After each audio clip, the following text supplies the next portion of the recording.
Personne ne pouvait sauver le fils du millionnaire jusqu'à ce que la pauvre gouvernante fasse l'impensable. 3 semaines. Seulement 3 semaines, mais pour Stéphane, elles semblaient avoir duré 3 ans. Depuis le jour où Léo était rentré de l'hôpital, le temps ne s'écoulait plus de manière normale. Tout se mesurait désormais aux pleurs. Les cris commençaient tôt le matin, se prolongeaient tout au long de la journée, traversaient l'obscurité de la nuit et reprenaient dès que le soleil se levait sur la Touraine. Il n'y avait aucune pause, aucune pitié. Stéphane ne se souvenait plus de la dernière fois où il avait dormi plus d'1 heure d'affilée. À 3 ou 4 heures du matin, il se retrouvait souvent assis à même le parquet de sa chambre, le dos contre le mur froid, avec Léo se tordant de douleur dans ses bras. Il le berçait doucement, lui chuchotant des mots sans queue ni tête, des chansons qu'il n'avait jamais chantées de sa vie, soulagé de ne plus savoir à qui il s'adressait vraiment. Durant la journée, il était encore Stéphane, l'homme des contrats millionnaires. Son téléphone continuait de vibrer. Les courriels affluaient, mais tout cela semblait distant, comme appartenant à une autre vie, une existence à laquelle il ne pouvait plus accéder. Chloé, sa femme, était décédée peu après avoir donné naissance à Léo. Cette immense maison de maître en Touraine, qui fut autrefois le symbole de sa réussite et de sa sécurité, ressemblait désormais à une boîte scellée piégeant la douleur en son sein. Chaque pièce portait les stigmates de l'épuisement, des tasses de café au lait froid et des restes de croissants sur les tables, du linge non plié, des rideaux fermés en permanence, car la lumière semblait incommoder Léo encore davantage. Stéphane avait toujours cru que sa fortune pouvait tout résoudre. Il avait l'habitude d'appeler les bonnes personnes, de payer le prix fort en euros et d'obtenir des résultats immédiats. Mais ces 3 semaines lui avaient enseigné une leçon brutale, il existe des douleurs que l'argent ne peut acheter. Dans ce désespoir grandissant, il commença à appeler les médecins, les uns après les autres. Le premier médecin arriva après un appel téléphonique à 2 heures du matin. Il entra dans la demeure avec l'assurance de quelqu'un habitué à ce qu'on lui fasse confiance sans poser de questions. Il écouta le cœur de Léo, pressa son petit ventre, observa le bébé hurler jusqu'à ce que son visage devienne rouge vif, puis hocha la tête en déclarant qu'il s'agissait d'un cas sévère de reflux. Une ordonnance fut rapidement rédigée. Le coût était si élevé que Stéphane ne demanda même pas d'explication, mais le médicament ne fit que faire vomir Léo davantage et le faire pleurer plus fort. Le deuxième médecin pensa qu'il s'agissait d'une allergie au lait. La formule de Léo fut changée pour une marque importée, spéciale, hors de prix et difficile à trouver. Rien ne changea. Le troisième parla de coliques infantiles et pratiqua des techniques de massage professionnel qui firent hurler Léo comme si on le torturait. Le quatrième arriva avec un échographe portable et passa près d'1 heure à scanner chaque centimètre du corps du bébé, tout cela sur fond de pleurs déchirants. Ensuite vinrent le 5e, le 6e, le 7e. Chacun entrait dans la maison de maître portant une mallette élégante, parlant avec assurance et présentant une théorie différente. Ils utilisaient des termes médicaux longs et complexes. Ils ordonnèrent des analyses de sang, des imageries, des mesures d'ondes cérébrales et des tests génétiques. Léo fut piqué par des aiguilles encore et encore. On le maintint immobile dans des salles glaciales remplies de machines, où des lumières blanches et crues brillaient directement sur son visage tordu par la douleur. Stéphane signa tous les formulaires qu'on lui présenta. Il transféra des sommes astronomiques en euros sans sourciller. Des dizaines de milliers, puis des centaines de milliers d'euros disparurent en quelques jours. Ce n'était pas parce qu'il ne se souciait pas de l'argent, mais parce qu'il avait peur. Il craignait que s'il s'arrêtait, s'il doutait, ce serait Léo qui en paierait le prix. Le docteur Nicolas Roche fut le 15e. Il était le plus célèbre de tous, une présence habituelle à la télévision, propriétaire d'une clinique privée luxueuse, les murs couverts de diplômes et de certifications impressionnantes. Lorsqu'il entra, Stéphane sentit que cela pourrait être son dernier espoir. Le docteur Roche passa près d'1 heure à poser des questions, prenant des notes sur une tablette coûteuse et jetant de temps à autre un coup d'œil à Léo, qui pleurait dans son berceau. Finalement, il leva les yeux et déclara calmement qu'il fallait plus de temps, plus de tests, plus de données. Aucun de ces 15 médecins n'avait réussi à faire cesser les pleurs de Léo, pas même pour 5 minutes, ni même pour une seule. Et ce qui enfonça Stéphane plus profondément dans le désespoir, ce ne fut pas leur échec, mais la certitude affichée dans chacune de leurs voix. Chaque médecin parlait comme s'il savait exactement ce qu'il faisait, comme si une étape de plus, un test de plus, un paiement de plus allait faire apparaître la réponse. Mais la réponse ne vint jamais. Après le départ du docteur Nicolas Roche ce matin-là, la maison tomba dans un état de suspension inconfortable. Il n'y avait plus de promesses assurées, plus de plans clairs, juste une phrase qui restait flottante dans l'air, « Nous avons besoin de plus de temps ». Stéphane resta assis seul dans le grand salon pendant un long moment, fixant un vide invisible, essayant de croire que la patience signifiait encore quelque chose. Finalement, il se leva et marcha le long du couloir vers la cuisine avec la seule intention de boire un verre d'eau. Il se figea sur le seuil de la porte. Manon, la gouvernante, tenait Léo, son fils nouveau-né, sous un filet d'eau tiède coulant du robinet de l'évier en pierre. Le seul son qui remplissait l'espace était le clapotis constant de l'eau et le silence surnaturel du bébé. Pendant 3 semaines, les pleurs de Léo ne s'étaient pas arrêtés. Ils étaient devenus une présence obsédante dans toute la vaste demeure. Et pourtant, maintenant, dans les bras de la silencieuse employée de maison, l'enfant était parfaitement immobile. Le cœur de Stéphane se mit à battre la chamade. Un instinct vague mais violent surgit dans sa poitrine, la sensation qu'il était témoin de quelque chose hors de son contrôle. Il lui fallut plusieurs secondes pour obliger son corps à bouger. Il fit un pas en avant, la voix tremblante et rauque de tension, « Qu'est-ce que vous faites avec mon fils ? Monsieur, s'il vous plaît, donnez-moi une minute de plus. » Manon ne bougea pas. Elle continua de soutenir la tête de Léo d'une main, tandis que de l'autre, elle laissait l'eau glisser doucement sur les jambes minuscules du bébé. Sa douceur contrastait brutalement avec la panique qui se répandait dans la cuisine. Et alors, Stéphane réalisa ce qui le fit s'arrêter net. Léo n'était pas agité. Il ne pleurait pas. Les sons désespérés qui avaient tenu Stéphane éveillé nuit après nuit avaient disparu. La petite poitrine se soulevait et s'abaissait à un rythme régulier. Le visage, qui était autrefois rouge et tendu, s'était détendu pour adopter une attitude étrangement paisible. Pour la première fois depuis sa naissance, son fils semblait en paix. « Léo va bien », dit Manon très doucement, comme si elle craignait que sa propre voix ne brise ce moment fragile. Elle retira le bébé de l'eau courante avec des mouvements lents et constants. Le petit corps, encore humide, fut immédiatement enveloppé dans une serviette épaisse qui pendait près de l'évier. Manon pressa Léo contre sa poitrine et le berça doucement, murmurant des sons qui étaient à peine des mots. Pas une berceuse, pas un discours, juste la respiration douce de quelqu'un essayant de transmettre le calme. Stéphane resta paralysé, car Léo était différent. La peau qui avait été rouge et tendue, toujours brûlante malgré la climatisation allumée jour et nuit, avait maintenant un ton rose sain. Les zones inexplicables d'irritation sur la poitrine et le dos, celles qui avaient tenu Stéphane éveillé durant d'innombrables nuits à veiller son fils, avaient clairement diminué. Les petits yeux, normalement fermés par les pleurs jusqu'à l'épuisement, s'ouvraient maintenant légèrement, clignant lentement, comme s'ils hésitaient entre rester éveillés ou s'abandonner au sommeil. Stéphane se souvint soudain de la nuit précédente, la pire de toutes. Léo avait pleuré pendant plus de 7 heures d'affilée sans s'arrêter. Stéphane s'était effondré sur le sol du salon, le dos contre le canapé, serrant son fils. Les bras tremblants, les larmes débordant sans contrôle. Il avait tout essayé, marcher, chanter, changer de position, mettre de la musique, l'éteindre, mais rien ne fonctionnait. Pour la première fois de sa vie, il comprenait ce que signifiait se sentir complètement impuissant. Manon s'assit sur une chaise de la cuisine, tenant Léo enveloppé dans la serviette, tout en continuant de se balancer avec fermeté. Lorsqu'elle leva les yeux, Stéphane remarqua pour la première fois la fatigue gravée sur son visage. Un visage plus jeune que son âge, des cernes, une peau ternie par le manque de sommeil, des mains légèrement tremblantes, non de peur, mais de pur épuisement. Et pour la première fois, une pensée se bloqua dans la gorge de Stéphane. Il n'avait jamais considéré que Manon avait aussi supporté les pleurs tous les jours. Elle arrivait tôt le matin et partait à la tombée de la nuit. Elle écoutait Léo pleurer pendant des heures tout en récurant les sols, en lavant la vaisselle, en pliant le linge. Elle était dans cette maison plus que quiconque, et personne ne lui avait jamais demandé comment elle se sentait. Pour lui, elle n'avait été qu'une partie de l'espace qui apparaissait, faisait son travail et disparaissait ensuite.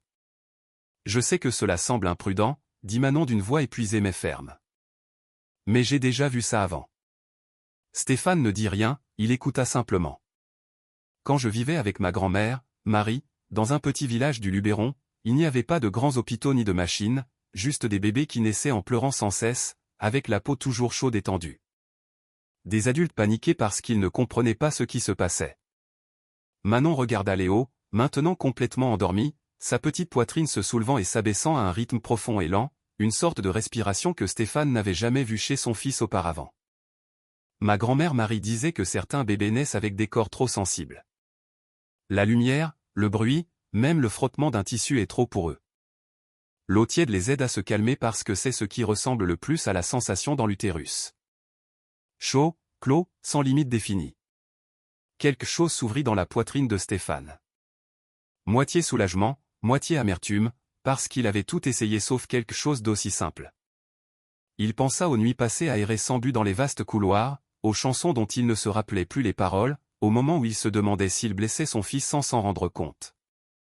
Il pensa à la façon dont il avait vu Manon des centaines de fois et, pourtant, ne l'avait jamais vraiment vue. « Pourquoi n'avez-vous rien dit avant ?» demanda Stéphane à voix basse, avec une émotion à laquelle il n'était pas habitué. Ce n'était pas de la colère, mais de la honte. Manon garda le silence un moment. « Parce que je n'étais pas sûre, répondit-elle avec sincérité. Parce que j'avais peur de me tromper, d'aggraver les choses, et parce que je ne croyais pas avoir le droit de parler. » Ces mots tombèrent dans la cuisine comme un poids lourd. Stéphane ferma les yeux. Il se vit clairement dans chaque phrase. Il avait construit un monde où seules les personnes avec des titres étaient écoutées, et dans ce monde, Manon n'existait pas. Léo bougea légèrement dans ses bras puis sombra plus profondément dans le sommeil. Aucun sursaut, aucune grimace, aucun pleur, un vrai sommeil. Stéphane leva une main pour couvrir son visage et respira profondément. Pour la première fois depuis des semaines, la grande maison de maître ne résonnait plus de ce bruit désespéré. On n'entendait que la respiration régulière de son fils et la présence silencieuse de la femme qui avait écouté quand tous les autres avaient échoué. Manon ajusta doucement la serviette autour de Léo. Le bébé laissa échapper un petit soupir, presque un soupir de satisfaction. Puis il se blottit plus près contre sa poitrine, enfouissant son petit visage dans le creux chaud de son cou, là où il n'y avait pas de lumière crue, pas de bruit, juste un battement de cœur constant et la sensation d'être protégé. Stéphane resta silencieux à observer la scène et quelque chose de difficile à nommer se déploya en lui, comme si une partie de son ancien moi s'était effondrée, tandis que quelque chose d'autre, plus fragile mais plus honnête, se reconstruisait à partir de zéro. Au cours des 3 dernières semaines, il avait vu Léo comme un problème à résoudre, un cas complexe, une chaîne de symptômes à analyser, expliquer, gérer selon les règles. Il était habitué à croire que tout pouvait être contrôlé avec assez d'argent, assez d'experts et assez de temps. Et dans le processus, il avait oublié la vérité la plus simple, Léo n'était pas une énigme, son fils était juste un petit humain effrayé dans son propre corps, sans autre langage que les pleurs pour demander de l'aide, et ayant besoin de quelqu'un d'assez lent et d'assez doux pour écouter vraiment. « Savez-vous quelle est la partie la plus amère ?» dit Stéphane, surpris de voir à quel point sa voix tremblait. J'ai dépensé une somme énorme en euros en quelques semaines pour des choses qui sonnaient bien, qui sonnaient professionnelles, mais je n'ai rien accompli. Et vous? Il hésita et avala sa salive. Vous l'avez fait en quelques minutes avec quelque chose d'aussi simple qui ne m'était jamais venu à l'esprit. Manon regarda Léo, clairement mal à l'aise d'être le centre d'une émotion aussi brute. Elle n'était pas habituée à être vue comme quelqu'un ayant une voix, et encore moins à ce que l'homme en face d'elle baisse le ton. Mais Stéphane ne pouvait pas s'arrêter. Tout le temps que vous avez travaillé ici, continua-t-il lentement, chaque mot pesant son poids, je n'ai jamais demandé d'où vous veniez. Je n'ai jamais demandé pour votre famille. Manon serra légèrement la serviette autour de Léo comme pour s'ancrer dans le présent. Avez-vous des enfants? Demanda Stéphane. Cette fois, non pas comme employeur, mais comme un père qui apprend à regarder les autres différemment. Oui, répondit Manon doucement. Une fille, elle s'appelle Emma. Elle a 6 ans. Stéphane hocha la tête faiblement. Il l'avait entendue en passant une fois, mais n'y avait jamais prêté une véritable attention. Elle vous manque? Manon garda le silence un instant puis hocha la tête. Chaque jour. Elle ne dit rien de plus. Mais Stéphane en avait déjà assez entendu. Il imaginait les matins où elle quittait sa maison alors que son enfant dormait encore, les soirs où elle rentrait déjà épuisée. 6 jours par semaine à vivre pour la famille d'une autre personne en échange d'un rare jour avec la sienne. Pourquoi restez-vous ici? Demanda Stéphane, bien qu'il connût déjà la réponse. Parce que j'ai besoin de ce travail, dit Manon. Aucune justification, aucune plainte, simplement un fait de la vie. Ma mère, Monique, ne peut plus effectuer de travaux physiques. Mon père est décédé. Je suis le soutien principal de la famille. Et le père d'Emma est parti quand il a découvert que j'étais enceinte. Stéphane respira profondément et sentit un grand poids sur sa poitrine. Il réalisa soudain qu'il avait vécu dans un monde où des gens comme Manon n'existaient que lorsque c'était nécessaire et disparaissaient de ses pensées dès qu'ils avaient terminé leur travail. Pendant ce temps, Léo bougea légèrement puis sombra dans un sommeil plus profond, si paisible que cela fit mal à la poitrine de Stéphane. Manon brossa doucement les fins cheveux soyeux de la tête de Léo. Lorsqu'elle regarda Stéphane, il y avait une question tacite dans ses yeux. L'hésitation de quelqu'un qui, sans le savoir, vient de franchir une limite fragile dans cette maison. Stéphane se pencha en avant, appuyant ses coudes sur ses genoux. Il étudia Manon avec tant d'attention qu'elle cligna des yeux, surprise, car cette fois, il ne la regardait pas comme une partie du mobilier, mais comme une personne réelle, quelqu'un avec une histoire, avec une expérience, avec quelque chose à offrir au-delà des tâches quotidiennes. Pourrez-vous continuer à vous occuper de Léo de cette manière ?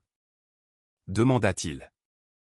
La question semblait simple, mais elle avait plus de poids qu'il n'y paraissait. Il ne s'agissait pas seulement de bain chaud, il s'agissait d'être proche de son fils, de le soigner, de devenir une partie d'un rythme fragile qui se reconstruisait peu à peu. Le puis-je ? Répondit Manon immédiatement et sans hésitation. Sa voix était ferme, non par obligation, mais par intérêt sincère. Mais j'aurais besoin de certaines choses, ajouta-t-elle rapidement de manière pratique. Une petite baignoire pour nouveau-né. L'évier fonctionne, mais le tenir trop longtemps fatigue. Des serviettes plus douces, des épaisses, peu importe si elles ne sont pas jolies, tant qu'elles sont douces. Et l'éclairage de la chambre du bébé devrait être plus tamisé. Ici, les lumières sont trop fortes. Stéphane hocha la tête sans hésiter.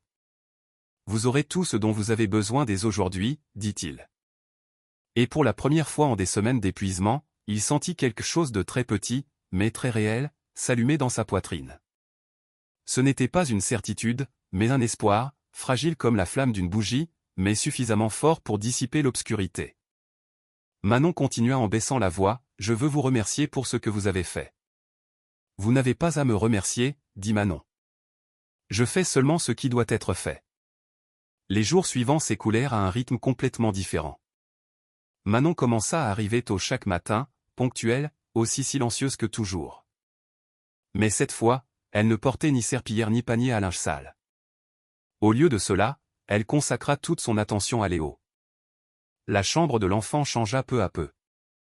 Les lumières furent remplacées par d'autres plus douces. Les rideaux restèrent partiellement fermés pour réduire le bruit extérieur, et le flux constant de gens entrant et sortant disparut. Le premier bain chaud de chaque journée était lent et minutieux. Manon testait la température de l'eau avec la main. Chaque mouvement lui semblait familier et sûr. Léo répondit presque immédiatement. Son corps s'assouplit. Sa respiration ralentit. Ses yeux se fermèrent lentement dans une rare sensation de calme. Au troisième jour, Léo dormit plusieurs heures ininterrompues. Sans sursaut, sans cri. Au cinquième jour, il commença à émettre de petits bruits doux, les murmures apaisés d'un enfant qui se sent en sécurité. Au 10e jour, Léo sourit pour la première fois. Ce ne fut qu'un sourire fugace, rapide et petit, mais ce fut suffisant pour que Stéphane se fige, le cœur serré. Le visage de son fils, pour la première fois, ne reflétait plus la douleur ni l'épuisement. Il n'existait que le pur soulagement d'un bébé à qui l'on permettait enfin de vivre selon ses instincts. Stéphane annula complètement son emploi du temps professionnel durant la première semaine. Pas de réunion, pas de voyage d'affaires, pas d'appel au-delà de l'absolu nécessaire. Il resta à la maison, observant chaque changement, chaque petit détail. Il apprit de Manon, non comme un patron qui donne des ordres, mais comme un père qui réapprend à comprendre son fils depuis le début. Quelle température de l'eau était la bonne ?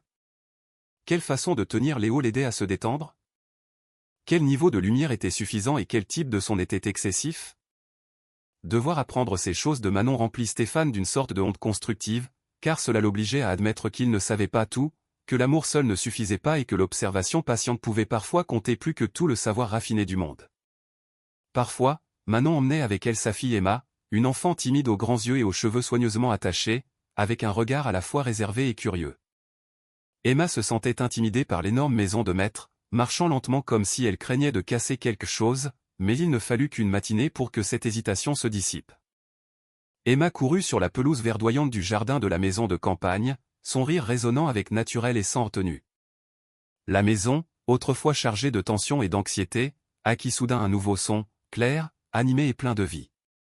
Quand Léo eut 6 mois, Stéphane décida d'organiser une petite réunion à la maison. Rien d'élaboré, rien de formel, juste un après-midi tranquille, suffisant pour marquer une étape du chemin qu'il avait cru ne jamais survivre. Manon vint avec Emma, et cette fois, sa mère Monique était aussi avec elle. Les cheveux de la vieille dame étaient complètement blancs, son dos visiblement voûté par des années de labeur et une santé fragile. Ses mains rêches montraient les marques de toute une vie de travail inlassable. Lorsqu'elle tint Léo dans ses bras, le bébé potelé et en bonne santé, aux yeux brillants et au sourire toujours prêt, elle garda le silence un long moment. Puis elle sourit tandis que des larmes coulaient lentement sur son visage sillonné de rides, et dit avec une fierté simple que Manon avait appris le plus important de sa famille, comment écouter un enfant avec tout son cœur. Le moment fut calme, mais suffisant pour que la gorge de Stéphane se noue. 2 années passèrent si vite que Stéphane sursautait souvent en regardant en arrière. Léo commença à marcher d'un pas ferme, puis à prononcer ses premiers mots avec une prononciation charmante et maladroite. Une nuit, alors que Stéphane était assis sur le sol du salon en regardant son fils jouer seul, le souvenir de ce jour dans la cuisine ressurgit avec une clarté douloureuse. Il comprit alors que ce moment n'avait pas seulement sauvé Léo, mais qu'il l'avait changé, lui, et sa façon de voir le monde. Il avait appris la véritable humilité, pas celle qui s'exprime avec des mots. Il comprit que la valeur d'une personne ne réside pas dans les comptes bancaires ni dans les titres affichés au mur, mais dans la capacité de voir et de respecter les autres. La vie de Manon s'était aussi installée progressivement dans une stabilité plus durable. De meilleurs revenus lui permirent d'inscrire Emma dans une bonne école et de louer une maison lumineuse et sûre pour elle et sa mère Monique. Le poids constant des soucis financiers ne l'accablait plus au quotidien. Et le plus important, Manon obtint quelque chose qu'elle n'avait jamais cru mériter, la reconnaissance. Emma continuait de vivre avec sa grand-mère la semaine, mais venait souvent en visite les week-ends. Elle et Léo créèrent rapidement un lien presque instinctif. Ils jouaient ensemble pendant des heures, partageaient des jouets et riaient des plus petites choses. Léo appelait sa sœur avec sa voix encore incertaine, et Emma veillait sur lui avec la douceur naturelle d'une enfant élevée dans l'amour. Stéphane resta à regarder les 2 enfants et vit l'avenir s'ouvrir d'une manière complètement différente de tout ce qu'il avait planifié. Rien de glamour, rien de sécurisé par des contrats, mais honnête, chaleureux et plein. Cet après-midi-là, Stéphane demeura un bon moment près de la fenêtre du salon, où la lumière oblique du soleil projetait de douces franges dorées sur le jardin. Dehors, Léo s'entraînait à marcher avec ses courtes jambes vacillantes sur l'herbe, tandis qu'Emma le suivait lentement les bras tendus, prête à le rattraper s'il tombait. « Manon » dit Stéphane à voix basse, comme s'il craignait de briser le moment. Elle se tourna. La lumière de la fenêtre tombait sur son visage fatigué mais apaisé. Le visage d'une femme habituée à porter des fardeaux, mais qui pour la première fois s'autorisait à lâcher prise. « Vous m'avez appelé » Stéphane avala sa salive. Il n'avait jamais eu autant de mal à trouver les mots, bien qu'il eût signé des contrats de plusieurs millions d'euros d'un seul geste de tête durant toute sa vie. « Je viens de réaliser quelque chose, dit-il lentement. Tout ce temps, je pensais que j'apprenais à être père, mais en réalité, j'apprenais à être humain. » Manon garda le silence. Léo fit quelques pas hésitants puis se laissa tomber sur la pelouse. Emma éclata de rire, son rire clair comme des carillons. Manon commença à faire un pas en avant, mais Stéphane leva une main pour l'arrêter. « Qu'il se relève seul, dit-il avec douceur. C'est toi qui m'as appris ça. » Manon le regarda avec des yeux légèrement tremblants. « Stéphane, vous n'avez pas à. » « Non, » l'interrompit-il sans rudesse. « J'ai besoin de te dire ça. Si je ne le fais pas, je le regretterai. » Il s'approcha d'elle jusqu'à ce que la distance entre eux ne contienne plus que l'arôme de la lumière du soleil, l'odeur de bébé et la respiration tranquille de 2 personnes qui avaient autrefois vécu dans des mondes complètement différents. « Le premier jour que je t'ai vu près de l'évier, j'ai pensé que tu avais dépassé les bornes, dit Stéphane en baissant la voix. Mais la vérité est que c'était moi qui n'étais jamais entré dans le monde de mon fils. » Manon baissa la tête. « J'ai seulement fait ce que je savais, chuchota-t-elle. Je n'y ai pas pensé, dit Stéphane d'une voix rauque. J'ai beaucoup pensé à toi, à Emma, à ta mère Monique, au matin où tu arrivais avant l'aube et au soir où tu partais quand toute la maison dormait déjà. Il fit une pause et respira profondément. Et j'ai réalisé, si un jour tu n'étais plus là, cette maison redeviendrait vide comme avant. Manon leva les yeux. Dans son regard, aucune larme ne tomba, mais quelque chose à l'intérieur de la lumière se brisa. Stéphane, je ne veux pas vivre un jour de plus comme avant. Il continua sans pouvoir cacher son tremblement. Maintenant je t'aime, Manon. Pas parce que tu as sauvé mon fils, mais parce que tu m'as appris à rester avec la douleur, avec un autre être humain et avec moi-même. L'air sembla cesser de circuler. Le vent agitait les arbres du jardin. Léo se releva de nouveau, plus ferme cette fois. Emma applaudit et cria joyeusement, « Tu as réussi !» Stéphane s'agenouilla. Pas au milieu d'une fête, sans musique, sans lumières éblouissantes, juste l'herbe verte, le soleil de l'après-midi et deux enfants se tenant la main. « Manon, dit-il en la regardant, veux-tu rester ? Pas comme employée, mais comme la femme avec qui je veux former une famille. » Manon leva une main pour couvrir sa bouche. Cette fois, les larmes tombèrent. « En es-tu sûr ?» chuchota-t-elle. « J'ai une fille et une mère âgée. Je ne suis pas. Je n'ai pas besoin d'une vie parfaite, l'interrompit Stéphane. J'en ai besoin d'une vraie. Elle hocha la tête. Juste un geste, mais suffisant pour donner un tournant à tout son monde. Ils se marièrent un matin de printemps, sans extravagance, sans presse, juste ceux qui appartenaient vraiment à cette maison. Monique, la mère de Manon, emménagea avec eux. La femme voûtée aux cheveux blancs, pour la première fois de sa vie, ne se préoccupait plus d'être un fardeau. Elle s'asseyait souvent sous le porche pour tricoter des pulls pour Léo et Emma, les mains tremblantes, mais les yeux en paix. « Cette maison est véritablement heureuse, » dit-elle une fois d'une voix entrecoupée. La nouvelle de la grossesse de Manon arriva par une matinée très calme.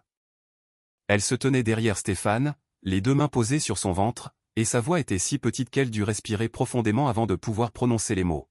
« Stéphane, je crois que je suis enceinte. » La cuillère dans la main de Stéphane toucha doucement le bord de la tasse de café, produisant un son faible, mais qui résonna pour lui comme un nouveau battement de cœur. Il se tourna lentement, craignant que même le plus léger mouvement brusque puisse faire disparaître le moment. « Tu es sérieuse ? » demanda-t-il d'une voix rauque. Manon acquiesça. Ses yeux tremblaient mais restaient calmes. Les yeux d'une femme qui avait été mère auparavant, qui avait connu la peur et la perte, mais qui osait encore croire une fois de plus. Stéphane ne dit rien. Il fit simplement un pas en avant et s'agenouilla face à elle. Cette fois non pour la demander en mariage, mais pour appuyer doucement son oreille contre son ventre, comme s'il essayait d'écouter quelque chose qui n'avait pas encore de voix. Les mois qui suivirent s'écoulèrent lentement comme une berceuse. Stéphane réapprit quelque chose qu'il avait autrefois considéré comme insignifiant, attendre. Attendre que Manon se réveille plus lentement le matin. Attendre à travers des vagues soudaines d'épuisement. Attendre durant les nuits d'insomnie tandis qu'elle restait éveillée et qu'il demeurait immobile avec une main dans son dos, chuchotant « Je suis là, dors seulement ». Tous les soirs, Léo pressait son oreille contre le ventre de sa mère. « Peux-tu entendre le bébé ?» demandait-il avec un sérieux inattendu. Manon souriait. « Je peux ?» Et le bébé aime plus écouter la voix de Léo. Emma dessinait d'innombrables images, toujours 4 personnes debout côte à côte et un petit point rond au milieu de couleur jaune. « C'est le bébé, » expliquait-elle. « Le bébé est dans le ventre de maman, mais il fait déjà partie de la famille. » Stéphane accrocha chaque dessin au mur près de l'escalier, par où il passait chaque jour et s'arrêtait toujours pour regarder.